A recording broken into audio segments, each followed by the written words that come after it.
حجت کس طرح ہے سن لیجئے غور سے. ایک بہت بڑے شیعہ عالم سعودی عرب گئے، بڑے مجتہد تھے. تو ان کو دعوت ملی وہاں کے بزرگ علماء کی طرف سے، آپ آئیے. تو انہوں نے کہا دیکھیے آپ بلاتے ہیں، پھر مباحث ہوں گی، پھر بحثیں ہوں گی، پھر مناظرے ہوں گے، پھر آپ کچھ پڑھیں گے، کچھ میں پڑھوں گا، انبن ہو جائے گی، جھگڑے ہو جائیں گے. میں حج کے لیے آیا ہوں یا عمرے کے لیے آیا ہوں، مجھے اللہ کی عبادت سکون سے کرنے دیجیے. کہ نہیں آپ اتنے بڑے شیعوں کے رہبر و عالم، ہم کوئی سوال نہیں کریں گے، کوئی بات چیت نہیں ہوگی، دوستانہ ماحول ہوگا. عشائی آپ کی خدمت میں دینا چاہتے ہیں، کھانا کھائیں، ہمارے بھی علماء آئیں، آپ بھی آئیں، ذرا ایک دوسرے سے ملیں. انہوں نے کہا ٹھیک ہے. عبادات انجام دی. مدینے میں دعوت دی گئی، بہت بڑا سفرہ لگا، وہاں کے مفتی، وہاں کے مولوی، وہاں کے حافظان حدیث سارے آ کے بیٹھے. کہتے کھانا بڑے اچھے ماحول میں تناول کیا. آخر میں دعا کی باری. انہوں نے کہا کہ دعا منگوائیے، اللہ کی نعمتیں اور سفرے سے ارتزاق کیا ہے. تو انہوں نے کہا کہ دعا مانگنے سے پہلے ہم چاہتے ہیں کہ سفرہ ببرکت بنے. ماشاءاللہ یہاں حافظان حدیث بڑے بڑے علماء بیٹھے ہیں، تو سب ایک ایک حدیث نبی کی نقل کریں تاکہ محفل پر نور ہو جائے. علماء کی محفل ہو، رسول خدا کی حدیث نہ پڑھی جائے. انہوں نے کہا کوئی بات نہیں، آپ میں سے جو بھی پڑھنا چاہتے ہیں پڑھیں، ہم بھی ایک حدیث سنا دیں گے. کہتے ماحول پری پلان بنا ہوا تھا کہ بحث نہیں ہوگی، لیکن ہم کچھ ایسا کہیں گے کہ تاکہ شیعہ عالم بھی کچھ بولے. وہ کہتے ہیں کہ ان سب نے حدیثیں پڑھنا شروع کر دی، لیکن تمام تر حدیثوں کا ٹاپک محور مرکز ایک شخصیت تھی. پہلی حدیث پڑھی کہ رسول خدا نے فرمایا کہ اگر میرے بعد کوئی نبی ہوتا فلاں صاحب ہوتے. دوسرے نے حدیث پڑھی کہ جناب ان کے آنے سے شیطان بھاگ جاتا تھا. تیسرے نے حدیث پڑھی وہ ایسے آتے تھے تو شیاطین شرما جاتے تھے. کہ ایک حدیث، دو حدیثیں، تین حدیثیں پڑھتے گئے، مزے لیتے گئے، کبھی میری طرف دیکھیں. کہتے سب نے جب حدیثیں پڑھی تو اب مجھے کہا کہ آپ بھی تو ایک حدیث پڑھ لیجیے. یعنی کہ ماشاءاللہ آپ اتنے حافظان حدیث ہیں، آپ نے کئی حدیثیں پڑھی ہیں لیکن اختلافی حدیثیں ہیں، ہو سکتا ہے آپ مانتے ہو، میں نہ مانتا ہوں. تو میں یہ سمجھتا ہوں کہ ایسی حدیث پڑھنی چاہیے جس پر آپ کا بھی ایمان ہو، میرا بھی ایمان. تو پھر آپ سنائیے کوئی ایسی حدیث.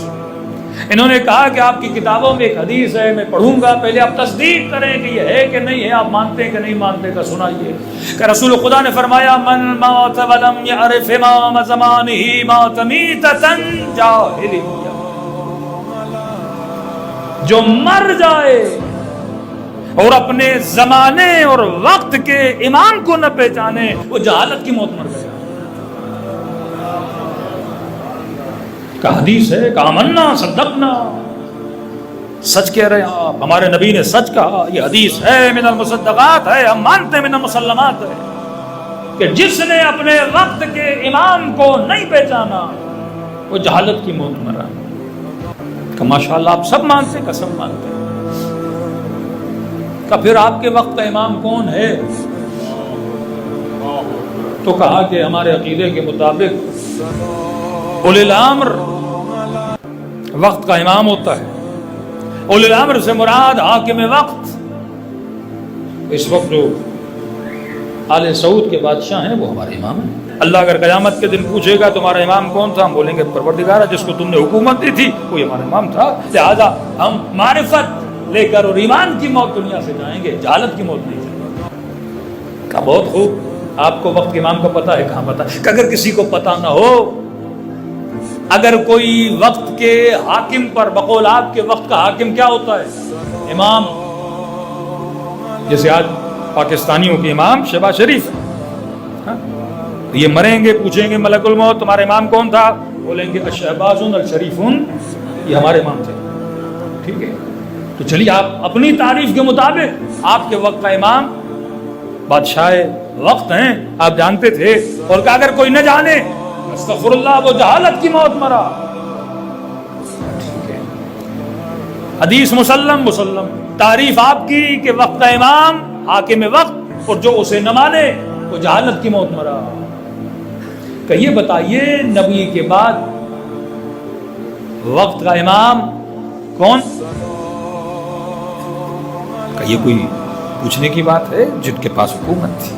کہ اچھا یہ بتائیے نبی کی بیٹی فاطمہ الزہرا سلام اللہ علیہا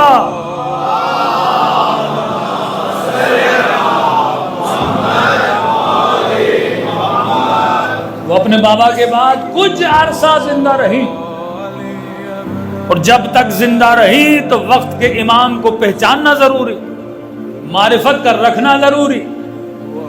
بس مجھے اتنا بتائیے ان کے وقت کا امام کون تھا؟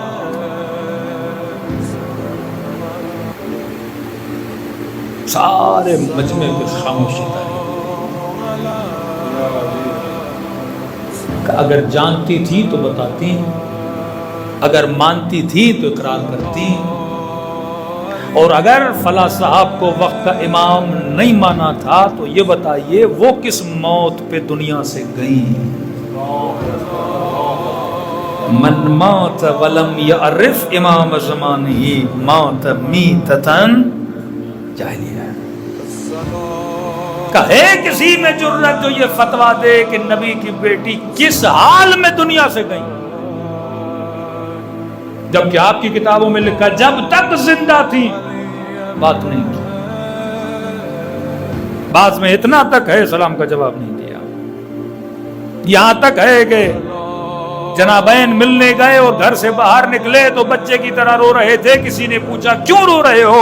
کہ نبی کی بیٹی مجھ سے راضی نہیں ہو رہی، اور میں رو رہا ہوں کہ قیامت کے دن رسول کو کیا کہوں گا، میں ان کی ناراضگی دور نہیں کر پا رہا۔ یہ تو من المسلمات ہے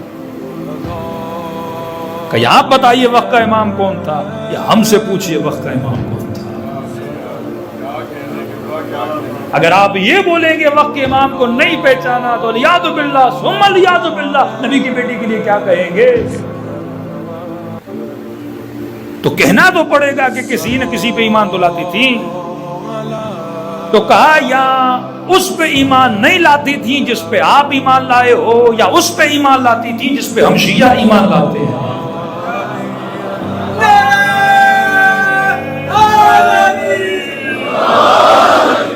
تبھی کا سیدہ حجت کبریٰ ہے۔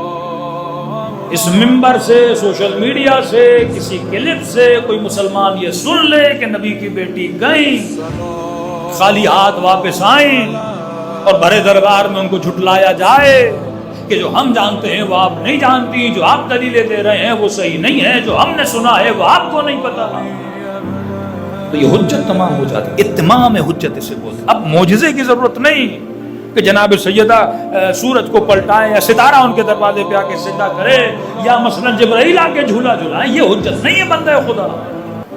اس حجت کو پروف کیسے کرو گے؟ لیکن یہ تاریخ کا واقعہ پروون واقعہ ہے، اس پہ کسی کا انکار نہیں ہے، حجت بن گئی امت کے لیے۔